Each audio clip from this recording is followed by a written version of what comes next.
We're gonna go on the block. Son, talk a little basketball Jones on these folk. We're just gonna kind of break down where the NBA's at right now. Yeah. A little power rankings.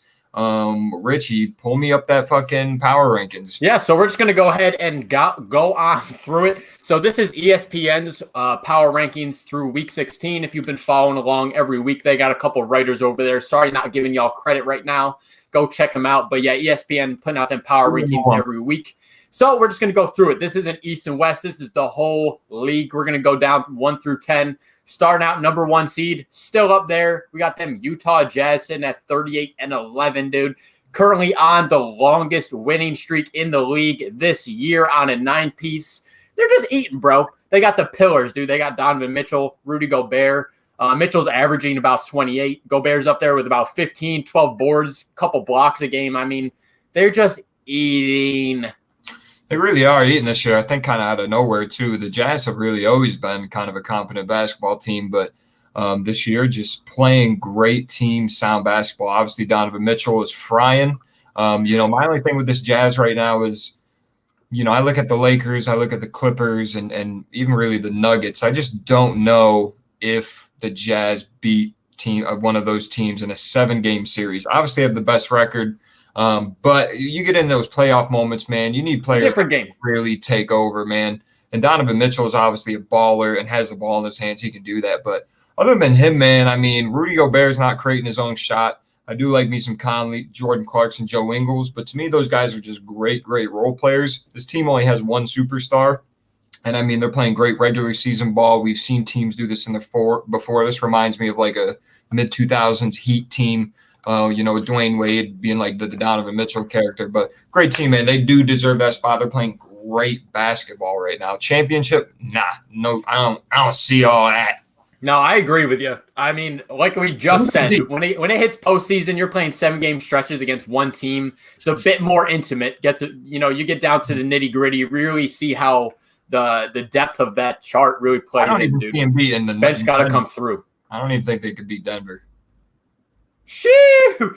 But we'll go ahead and get on to that. We'll move on. Number 2 in this power rankings, moving over to the East, we got the Brooklyn Nets sitting at a whopping 34-16.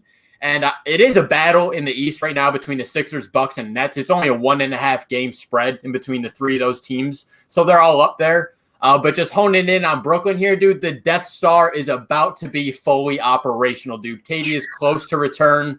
And they're in position here to just have home court for the postseason, dude. They're chasing that number 1. Like I said, it's a very close spread here between those 3 teams. Obviously going to make the playoffs here. For me, the question is, how is Steve Nash going to handle his rotations, his combinations, and his minutes, going into the playoffs?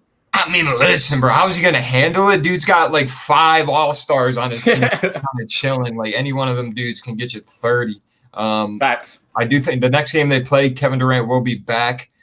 Between Kyrie, Harden, and Durant, they've only played, I think, 7 times together all year. Yeah. They are 6-1 in those games. But as of right now, I'm going to go ahead and say I do think this is James Harden's team, only because Kevin Durant could play anywheres, man.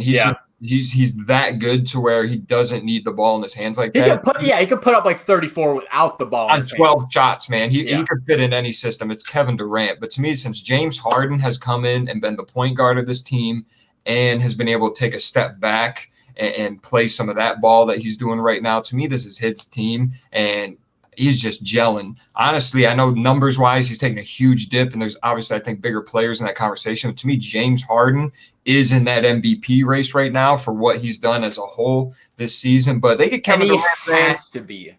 Remember all the bullshit before he ended up in Brooklyn this year? He has to play to that level. Like, he just has to get his reputation back.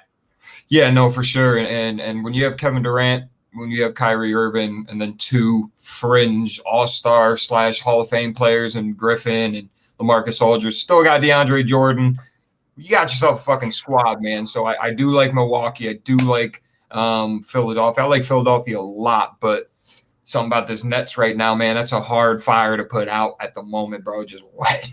No, yeah, it's insane. Literally the Goon Squad. Shout out fucking Space Jam 2 trailer dropped. No, y'all keep that. It look bad.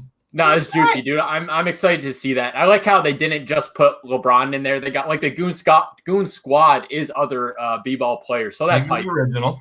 But all right, moving on down, number 3 in this power ranking, we got the 76ers. Again, tight spread here in the East. They're coming in 34-16, battling it out for that first seed. Embiid sat out for a while, is back now.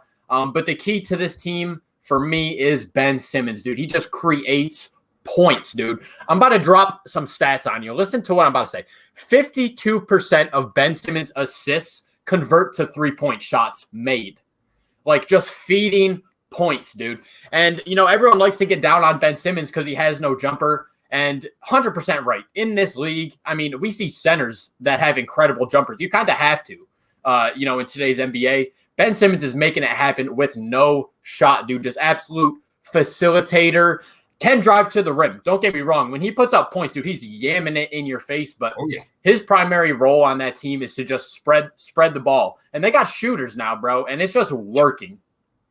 Yeah, it is. They are gelling. And like I said, pound for pound, I don't really see them beating Brooklyn, but definitely would be an upset. Like, how would Brooklyn not be favored in that matchup? It's hard to say that, but yeah.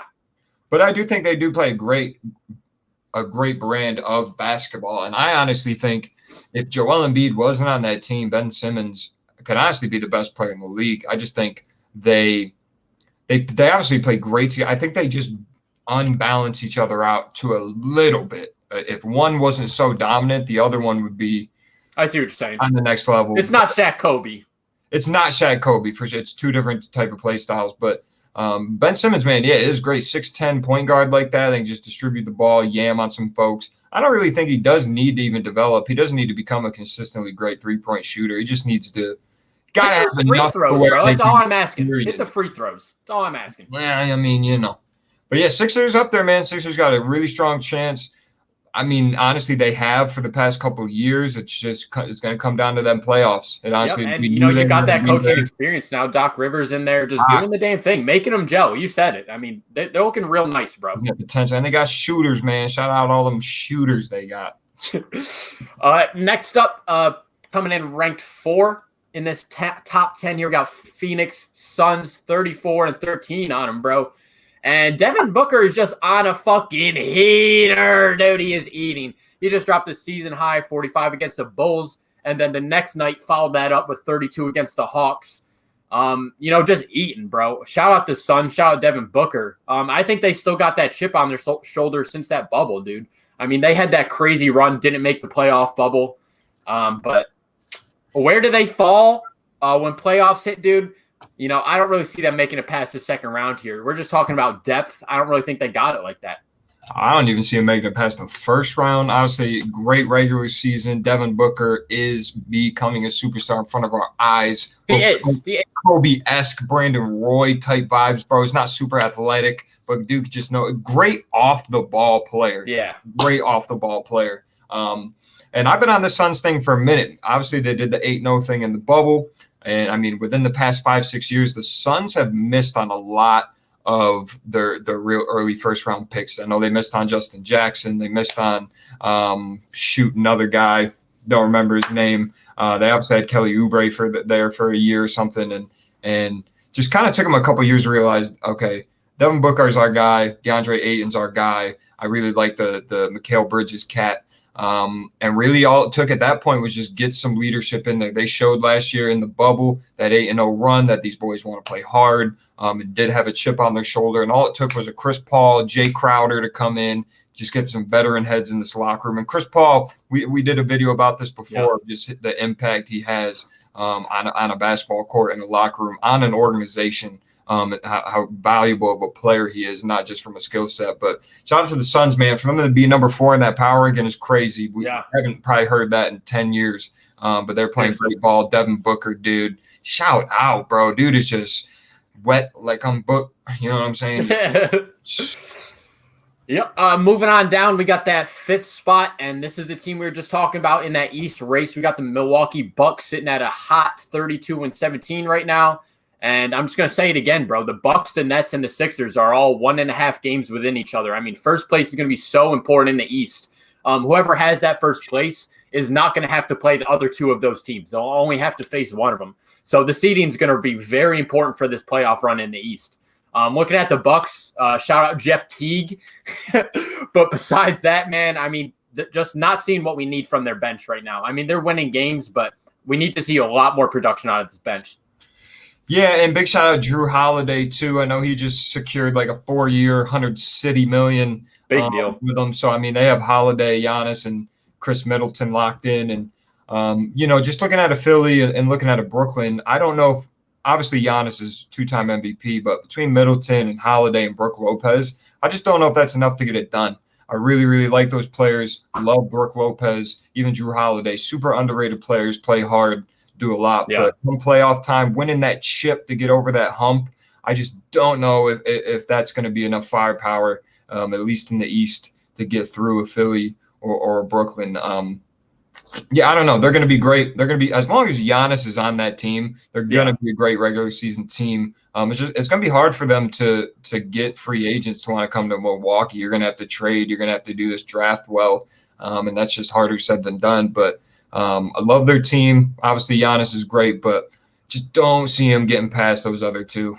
Not with this lineup. It's the same problem we've said all along, bro. They just can't, whatever it is, they can't get over that hump, dude. They've just been trying. Giannis, bro, having a shot.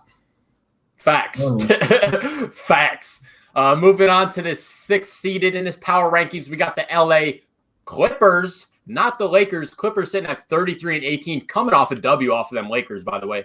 And they just need to get healthy. Shout out Rondo. They just acquired him, came in, started doing his thing. But injuries are just kind of plaguing them right now. They got Paul George, Marcus Morris, Ibaka, and Pat Bev all just dealing with injuries in and out, getting limited time. But they're still sitting at 33-18 with, arguably 4 out of 5 of their superstars just kind of injured. So, yeah. I mean, once they're healthy, get into the playoffs here, Clippers low-key could win the chip.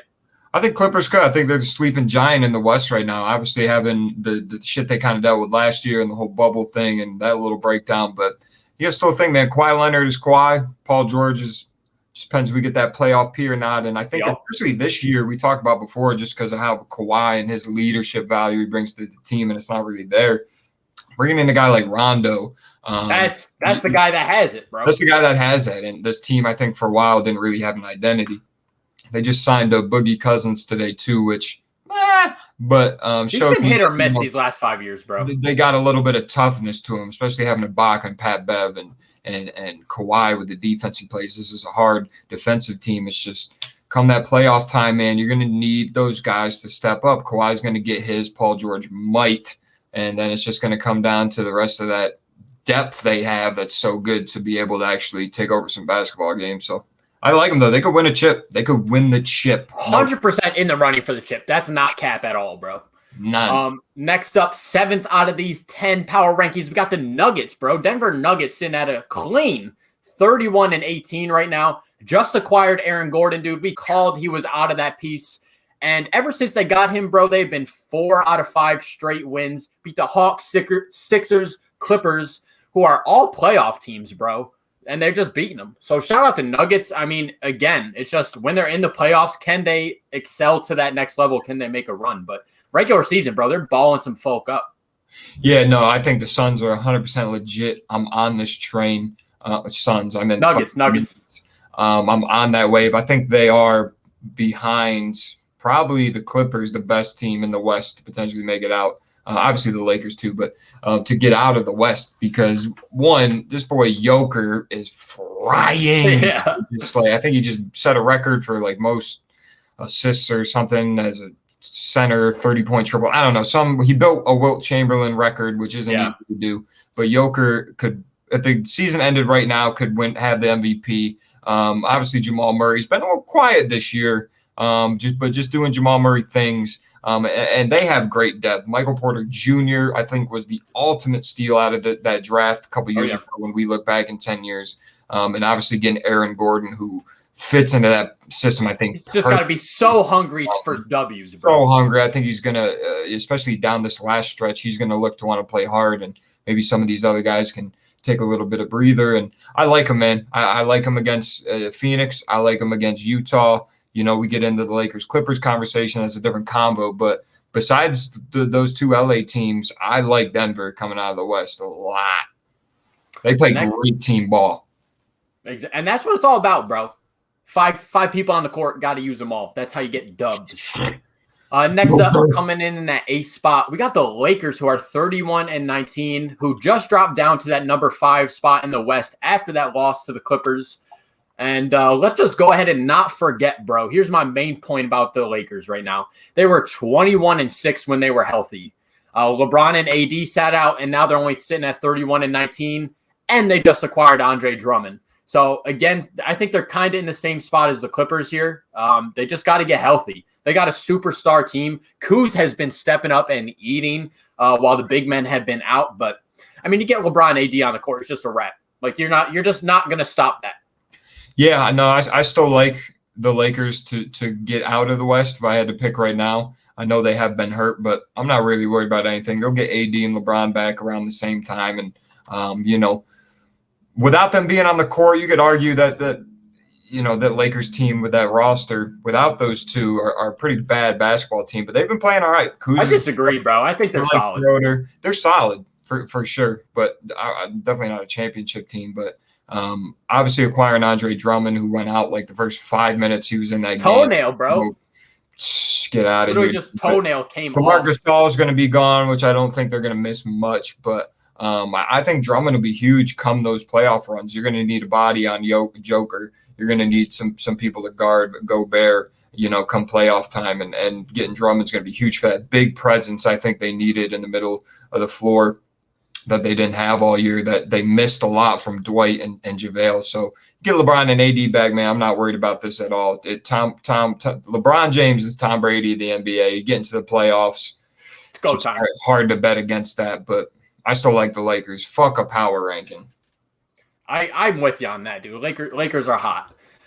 Next up, 9, we got Portland Trailblazers, dude, coming in 30-19. And again, they're just on heater right now. They won 5 of the last 6, and they stomped the Thunder, bro. Did you peep that? Won by 48 on Saturday. Yeah. Woo! And they just retooled up. They just acquired Norman Powell. And then CJ, Dame, and Nurkic are just eating, bro. Just those 3 are great. I mean, I ain't got nothing else to say, bro. That's a good basketball team. Good basketball team, man. Dame time is legit. CJ is a great number 2. Love Nurkic at 5. The only thing I do like the Norman Powell acquire. I did not want to see them get rid of Gary Trent Jr. though. I thought he hit that perfect, just a straight spot up shooter that could wet folk up. But I do like Norman Powell. I think he does provide a nice 3-and-D presence that they didn't really have. But I like their depth, man. I think Dame's hungry, man. Dame got something to prove. He could walk away with that MVP. Lakers, Clippers, Denver. I don't think Portland beats them in a 7-game series, but they got a good chance. They could make some tough series out of either one of those. Oh yeah, we're talking Game 6, Game 7s for sure. Yeah, I don't know. I don't see them walking away with any hardware, but they could make a run for sure. Definitely in there for sure. And coming in 10th in this power ranking, last team we got the Mavs, boy. And again, like I actually didn't write their record down, missed a bucket on that one. But the Mavs are heating up right now. They've won 18 of their last 25 since acquiring Jalen Brunon, who is an incredible backup point guard, bro. Doing awesome. He's averaging 13.7 off the bench. Like, that's awesome. Yeah, no, he's a baller. Like I said, they had a slow start to the season. They did not look. Well, yeah, Porzop was out forever, bro. Finally back. But, yeah, him and Luka just smashing it up, dude. I mean, Luka was projected to have probably the best season we ever thought we were going to see. Like, before this season started, everyone was favoring him MVP. Real, dude. Extra, dude. And, like, don't get me wrong, he's playing good basketball, but not to that level. Not quite to that level. Definitely still balling, but yeah. Same thing I like with these Portland teams. I think the Mavs have 2 great players in Doncic and Porzingis. I think they just need one more if they want to just get over these humps, man. I like them. They can win a playoff series, I think, but championship 7-game series against a Brooklyn or something like that. Yeah. What are we talking about? Like, I like the depth, bro. It's not there. Just not there. So yeah, I mean that's about it for the on the block here, bro. You got any other sleeper teams you think will bust into this power rankings next week? Who you got? You got New anyone? York Knicks. Yeah, that's a hilarious joke. We're gonna go ahead Randle gonna take us their 5th seed right now, boy. shout out the Knicks, dude. Respect, bro. It's just like it's the same thing as the Browns this past season in the NFL. How about Michael Rappaport? Yo, you see the beef with him and KD, dude. KD got fined $50K for DMs.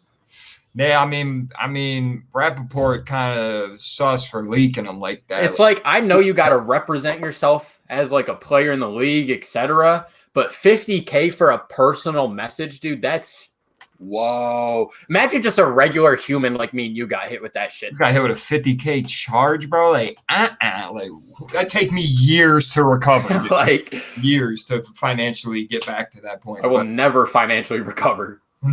Dude, but yeah, man, only got a little bit more basketball to go. We getting there, man. Season winding down. Wrapping up. I'm hyped to get into some playoff series, bro. Hype, dude. Like playoff basketball, awesome. Playoff basketball is the best. But perfect.